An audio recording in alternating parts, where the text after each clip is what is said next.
Hey, time for your life math industry, and we are going to take a look at the acceleration. So this is going to be a physics video, but as well as a math video. So in the past, we've learned about two different formulas, and those two different formulas are the speed, which is the change in the distance divided by the change in the time. And we also learned about the velocity, which is pretty much the exact same thing.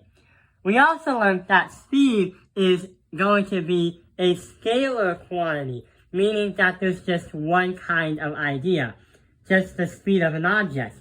And velocity is a vector quantity. So basically, not only we calculate speed, but we also calculate the speed in some kind of certain direction. But sometimes, many people don't like going at a constant speed of rate, or many people don't like to stay slow or stay fast. They might have to change their speed. And yeah, that's what acceleration is. So, the real definition of what acceleration is, in terms of physics, is right over here. Acceleration, a change in an object's speed and velocity. So, we already talked about that when an object is changing its speed, is called acceleration. There are three different ways we can change the acceleration. They are speeding up when an object increases its speed.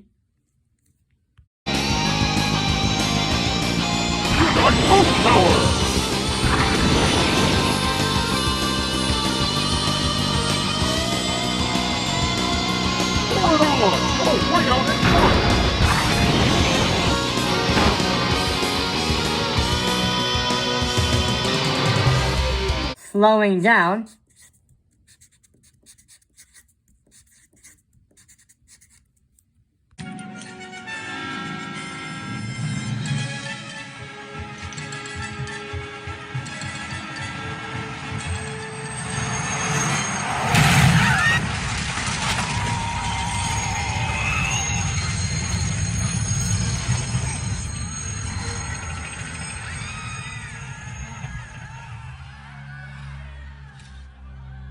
And last but not least, changing direction. What happens if I told you that when you take a look at acceleration, you can't actually see it, you can feel it? So imagine you're driving a car. When you speed up, you feel the car moving faster. When you slow down, you feel a jolt and you fly forward. But when you change direction, it's gonna be basically this. That when you're changing direction, you kinda have to speed up or slow down depending on the terrain.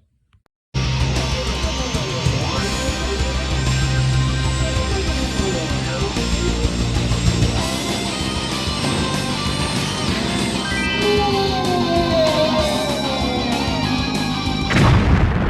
bad! You lost your machine! When I'm driving with my dad, he always tells me to keep things at a constant rate of speed. But the problem is, when we try and do that, that is going to be very, very difficult. There's some kind of acceleration that goes maybe 1 or 2 miles above or below what Dad wants me to do. So, when we talk about acceleration in this video, we're going to talk about a constant acceleration. Because learning about an acceleration that's more variable, that's always changing, is going to be in a college level physics course, which we're not ready yet. So, when we change direction, we do have to change our speed. So if we take a look at the formulas right here, we have S equals delta D divided by delta T, and V equals delta D divided by delta T. What is the formula for acceleration?